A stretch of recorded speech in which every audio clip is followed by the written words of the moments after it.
히브리서 8장 1절에서 13절까지 읽었습니다. 계속해서 어제도 그렇고요. 예수 그리스도에 대해 우월성, 예수 그리스도가 얼마나 탁월한가에 대한 이야기를 오늘도 여전히 이야기하고 있습니다. 오늘 1절부터 이제 보시면 1절부터 5절 말씀까지를 보면요. 정말 지금 우리가 하는 말의 요점은 이러하다 이러면서 초점 어떻게 포인트는 뭐냐면은 정말 중요한 것은 너희들이 초점을 맞춰야 되는데 그건 이 땅의 것이 아니라 하늘에 초점을 맞춰야 된다. 그러면서요. 하늘에 지극히 크신 이의 보좌 우편에 앉으신 성소와 참 장막에 섬기시는 분이 계신데 그분이 예수님이라고 이야기하고 있죠. 히브리서 7장 어저께 읽었던 우리 말씀 24절에서 25절 말씀에서도 보면요. 한번 볼까요? 히브리서 7장 24절에서 25절 말씀에 예수는 영원히 계심으로 그 제사장 직분도 갈리지 아니하니라. 그러므로 자기를 힘입어 하나님께 나아가는 자들을 온전히 구원하실 수 있으니 이는 그가 항상 살아 계셔서 그들을 위하여 간구하심이라. 아멘. 영원히 계시는 분, 이 땅에 있는 그 제사장들은요 영원할 수가 없죠. 계속 죽고 또 그 후대를 이어서 계속 하지만 예수님은 죽지 않는다는 것입니다.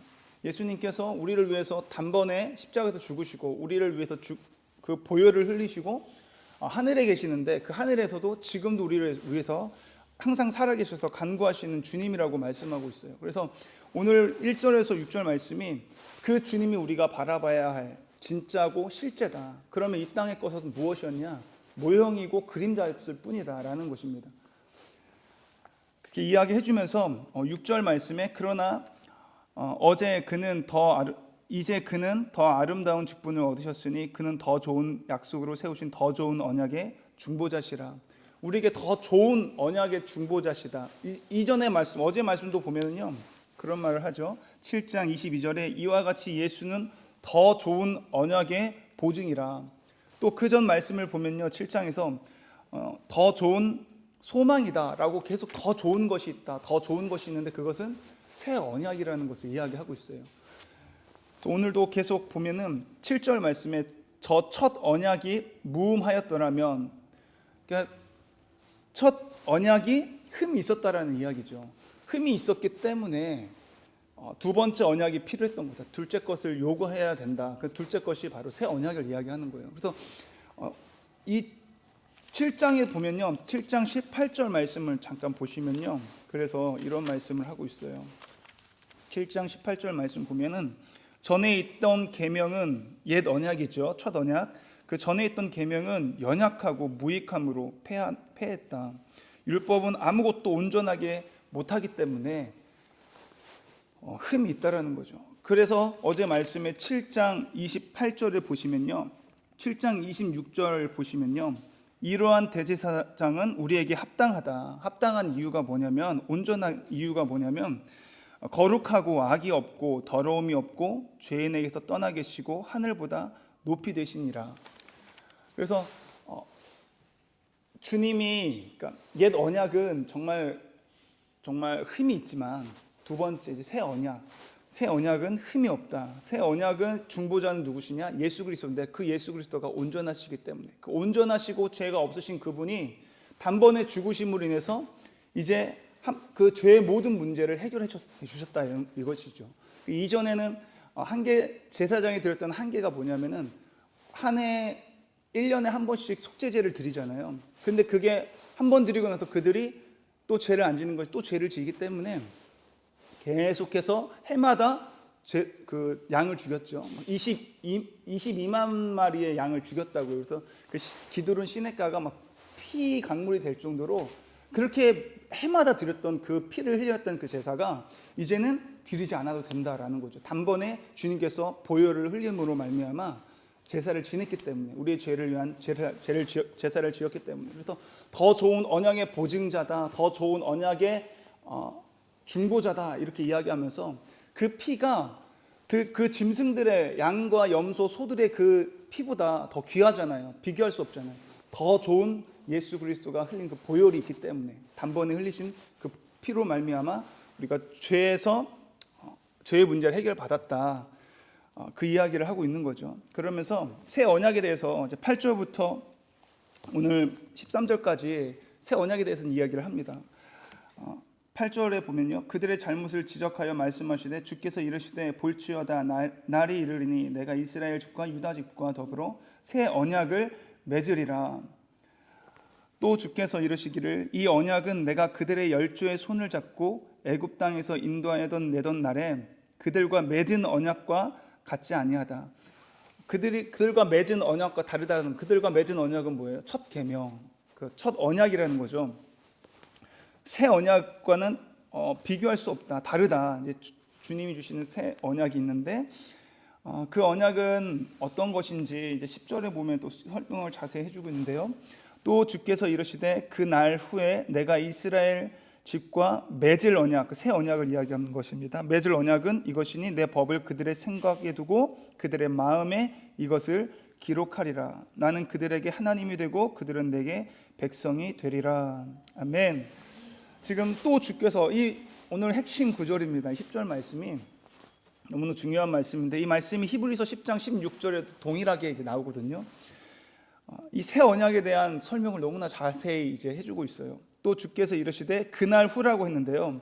그날 후가 언제냐면요, 성령이 임하는 때예요. 마지막 날에 내가 성령을 모든 백성에게 주신다고 약속했던 그 말씀을 성취되는 그날, 성령의 강림한 그날, 내가 이스라엘 집과 맺을 언약은, 그 새 언약은 이것이니 내 법을 그들의 생각에 두고 그들의 마음에 이것을 기록하리라. 아멘. 그러니까 소개법을 이제 이 법이 우리 마음 속에 있고 우리 생각에 있다라는 것이죠. 성령이 임하시게 되면은 그렇게 된다는 거예요. 그래서 하나님의 말씀을 지킬 수 있는 힘을 주신다는 것이죠.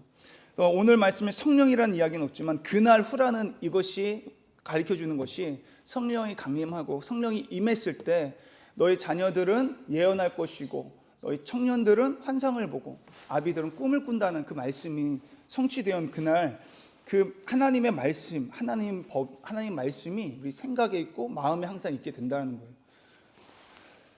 그러면 뭐라고요? 나는 그들에게 하나님이 되고 그들은 내게 백성이 되리라고 말하고 있어요. 이 말씀이 구약에 보면 굉장히 많이 나오거든요. 출애굽에도 나오고 레위기, 민수기에도 계속 나와요. 제가 다 말씀드리진 않겠습니다. 한 가지 출애굽기 19장 5절 말씀을 보면은요, 이렇게 말씀하고 계세요. 너희가 내 언약을 지키면 나는 너희들이 하나님이 될 것이고 너는 내 백성이 될 것이다. 그러니까 언약을 지키고, 다른 말씀에도 내 계명을 지키고 하나님 말씀을 지키면 내 백성이 되고 나는 너의 하나님이 될 것이라는 말씀이 있는데, 오늘 그렇게 나는 그들에게 하나님이 되고 그들은 내게 백성이 되리라는 것은 하나님 말씀을 지키고 언약을 따르고 순종하는 자들이 하나님께 인정을 하시는데, 새 언약이 우리 가운데 이제 임하게 되면, 그날이 임해서 새 언약으로 다시금 이제 이렇게 되면은 하나님 법을 우리가 지킬 수 있게 된다라는 말을 하고 있는 거죠. 그렇기 때문에 저와 여러분은 지금 성령이 임한 성령의 시대에 살아가고 있는 줄 믿습니다. 그래서 11절을 보면요, 또 각각 자기 나라 사람과 각각 자기 형제를 가르쳐 이르기를 주를 알라 하지 아니할 것은 그들이 작은 자로부터 큰 자까지 나를 알미라. 하나님을 알게 된다는 거죠. 그러니까 성령이 임하셨을 때 예수님이 말씀하신 것처럼 보혜사 성령이 너에게 임하시면 우리가 우리의 위로자가 되어주시고 돕는 자가 되게 해주시고 우리의 변호자가 될 뿐만 아니라 너희가 이 하나님의 말씀을 생각나게 할 뿐만 아니라 하나님의 말씀을 성령께서 친히 가르쳐 주신다고 하잖아요. 그래서 계속해서 성령이 임하셨을 때 일어나는 모든 것들을 지금 이야기하고 있는 거예요. 오늘 말씀이 그래서 너무나 중요하다는 거죠. 12절에 내가 그들의 불의를 긍휼히 여기고 그들의 죄를 다시 기억하지 아니하리라 하셨느니라. 그래서 새 언약이 더 좋은 언약의 보증이 되고 소망이 되고 더 좋은 언약의 중보가 된다라는 것입니다. 주님께서. 그래서 13절에 새 언약이라 말씀하셨음에 첫 것은 낡아지게 하신 것이니 낡아지고 쇠하는 것은 없어져 가는 것이니라. 이제 우리가 첫 언약에 매여 있는 것이 아니라 둘째 언약, 새 언약, 그 새 언약 안에 우리가 다시금 하나님 주신 그 은혜로 새 언약을 이제 얻게 되는데, 성령이 우리 가운데 임하셨을 때에 정말 하나님의 말씀에 순종할 수 있고 그 말씀 지킬 수 있는 힘을 주시고 또 예수님을 만날 수 있는 어떤 역할을 해주시는 성령이 계시기 때문에 우리에게 너무나 좋은 것이라는 거죠. 이 새 언약은. 그래서 오늘도 새 언약을 우리에게 허락하시고 주신 그 약속을 성취하신 그 하나님을 더욱더 찬양했으면 좋겠고요. 그 영원한 대제사장 되시는 예수 그리스도를, 영원한 더 좋은 언약의 중보자 되시고 보증이 되시는 예수님을 더 묵상하고 그분을 기억하면서 오늘 이 하루를 또 살아갈 수 있는 저와 여러분이 되었으면 좋겠습니다. 기도하시겠습니다.